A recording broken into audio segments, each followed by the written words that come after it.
प्यारे भैया और बहनों, सुप्रभात।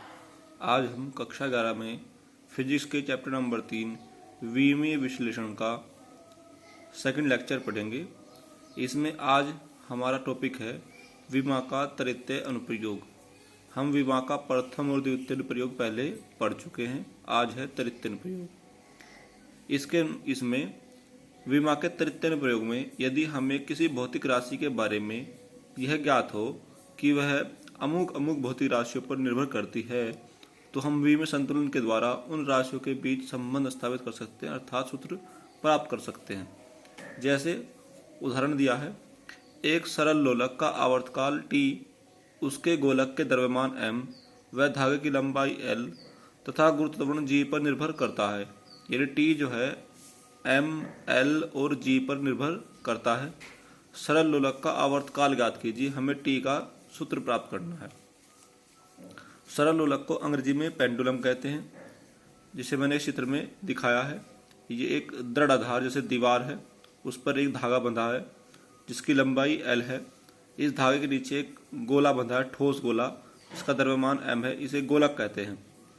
जब इस गोलक को यहाँ से पकड़कर किनारे पर लाया जाता है और लाकर छोड़ दिया जाता है, तो ये ऐसे दोलन करने लगता है। तो एक दोलन जितने समय में यह पूरा करता है उसे उसका दोलन काल या आवर्तकाल कहते हैं। हमें उसका ही मान निकालना है। जब भी हमें ऐसे दिया हो कि दोलक का आवर्तकाल जो है द्रव्यमान m, लंबाई l जैसा g पर करता है, तो हम उसे ऐसे लिखते हैं, मान लेते हैं, माना सरलोलक का आवर्तकाल t, गोलक के द्रव्यमान m की घात a व धागे की लंबाई l की घात b तथा गुरुत्व त्वरण g की घात c पर निर्भर करता है। तब t अनुक्रमानुपाती m की पावर a, l की पावर b और g की पावर c। जब जब अनुक्रमानुपाती का निशान हटाकर बराबर का चिन्ह लगाया जाता है, साथ में कांस्टेंट लगता है, जिसे अनुक्रमानुपाती नियतांक कहते हैं। अब हम विमीय संतुलन देख से, अगर ये सूत्र सही है तो विमीय संतुलन से RHS की विमा RHS की विमा के बराबर होगी। LHS में t है आवर्तकाल, आवर्तकाल यानी समय, और समय की विमा होती है t। k कांस्टेंट है, ऐसी कोई विमा नहीं होती। m द्रव्यमान है, द्रव्यमान की विमा m ही होती है। l लंबाई है, लंबाई की विमा l ही होती है। g गुरुत्व त्वरण है और त्वरण की विमा होती है L⁻²। यहाँ m की पावर a है, l की पावर b है। यहाँ इसकी पावर 1 है, जब इसकी मल्टीप्लाई c में होगी तो l की पावर c हो जाएगी और t की पावर -2c। m की पावर a जुका तू, l की पावर b यहाँ पर है और c यहाँ पर है, और गुना कर समय घातें जुड़ जाती है, तो ये हो गई b + c और t की पावर -2c। अब हमें a b c के मान निकालने हैं। इसके लिए हम दोनों ओर की घातों की तुलना करते हैं। यहाँ पर m की घात a है, यहाँ पर m की घात नहीं है, तो a का वैल्यू कितनी हो गई 0। यहाँ पर l की घात कितनी है b + c, यहाँ पर l है ही नहीं, तो b + c का मान 0। यहाँ t की पावर -2c है, यहाँ पर कितनी है 1, तो 2c बराबर हो गया 1। तो c बराबर आ जाएगा -1/2। c का मान यहाँ पर रखेंगे तो b का मान आ जाएगा 1/2 और a का मान 0 है ही। अब a b c के मान समीकरण 1 में रखने पर t बराबर k, m की पावर 0, l की पावर 1/2, g की पावर -1/2। जिसकी पावर 0 होती है उसका मान 1 होता है। l की पावर 1/2 है, g की पावर -1/2 है। जब इसे नीचे लेकर आएंगे तो ये पॉजिटिव हो जाएगी। तो t बराबर k √L/g, क्योंकि अंडर का मतलब होता है आधी घात 1/2, या t बराबर 2π √L/g, जहाँ k बराबर होता है 2π। हम इसका आंसर यहाँ पर भी छोड़ सकते हैं और यहाँ पर भी। अगर किसी को ज्ञात हो कि k की वैल्यू कितनी होती है तो लिख ले, नहीं तो निकाल ले। अब हमें दिया था कि t जो है m, l और g पर डिपेंड करता है, तो हमने t और m, l, g में संबंध साबित कर दिया। बच्चों, ये 20 किलोग्राम है और ये 20 मीटर है। क्या हम इन्हें जोड़ सकते हैं? 20 किलोग्राम जमा 20 मीटर नहीं जोड़ सकते, क्योंकि इनकी विमाएं अलग अलग हैं। इसकी विमा m होगी, इसकी विमा l होगी। अब ये 20 किलोग्राम है और ये 40 किलोग्राम है, जोड़ने पर कितना आएगा 60 किलोग्राम। ये जुड़ गए क्योंकि इनकी विमा समान है। तो हम कह सकते हैं कि समान विमा वाली राशियों को ही जोड़ा अथवा घटाया जा सकता है। अब इसी के आधार पर हम कुछ सूत्रों से विमाएं ज्ञात करेंगे। जैसे वान डर वाल गैस समीकरण, एक वैज्ञानिक है वान डर वाल, उसने गैस की समीकरण दी है P + A/V² into V - B equals to RT में नियतांकों A व B के मात्रक व विमाएं ज्ञात कीजिए। हमें इस सूत्र से A, B की मात्रक और विमा ज्ञात करनी है।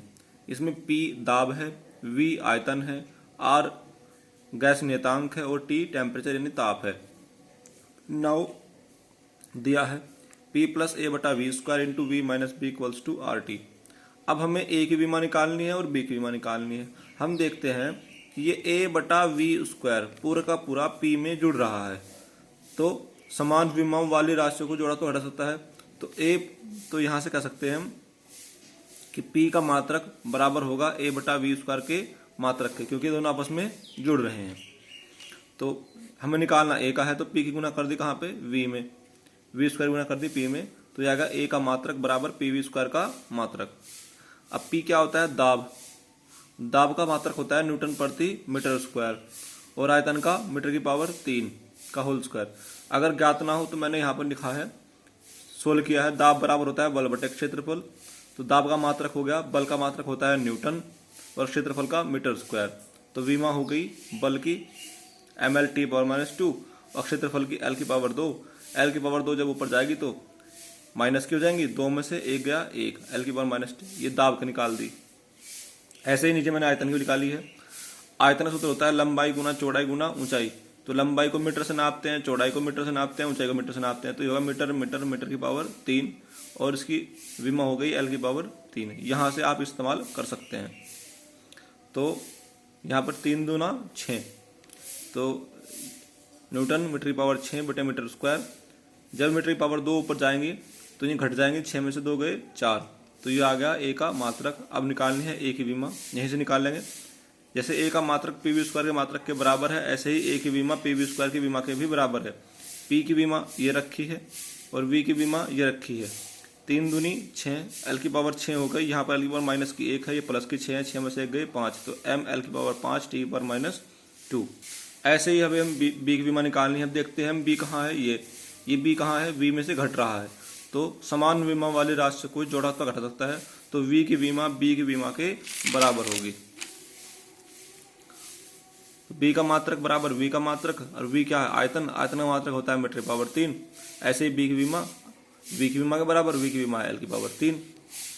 एक उदाहरण और दिया है, किसी कण का वेग V, समीकरण V बराबर A + BT + C/D + T के अनुसार समय T पर निर्भर है। ये चाल है या वेग है जो T पर डिपेंड करता है। इसमें A, B, C व D की विमाएं ज्ञात कीजिए। A, B, C, D constant है, हमें इनकी विमाएं निकालनी है। दिया है V बराबर A + BT + C/D + T से A की विमा निकालनी है, तो मैं A को इधर ले गया, जब इधर जाएगा तो घट जाएगा, तो V - A बराबर BT + C/D + T। देखते हैं कि A जो है V में से घट रहा है, तब A की विमा V की विमा के बराबर होगी, और V की विमा कितनी है, वेग की L/T⁻1।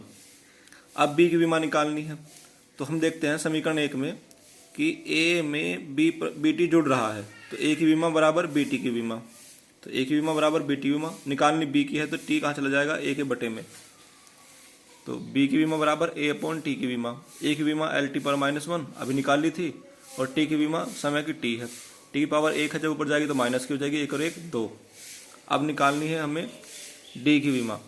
देखते हैं D T में जुड़ रहा है, तो समान विमा वाली राशि जुड़ सकता है, तो D की विमा बराबर T की विमा, और T क्या है, समय, समय की विमा हो गई T। अब बचा C। अब देखते हैं C क्या हो रहा है। C जो है A में भी जुड़ रहा है और BT में जुड़ रहा है, तो हम दोनों का इस्तेमाल कर सकते हैं,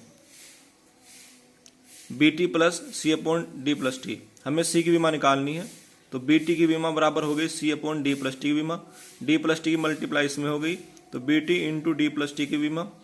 B की विमा अभी निकाली हमने L/T⁻², T समय है, समय की विमा T ही होती है। D + T जुड़ रहा है, जैसे D की विमा भी T है और T की विमा भी T है, तो कुल विमा भी T ही होगी, क्योंकि 20 सेकंड जमा 40 सेकंड बराबर 60 सेकंड आता तो समय ही है, समय में समय जोड़कर समय ही आता है, इसलिए T है। यहाँ T⁻2 है, 1 और 1 प्लस 2, +2 में से -2 गई, तो L बच गया C की विमा। Thank you.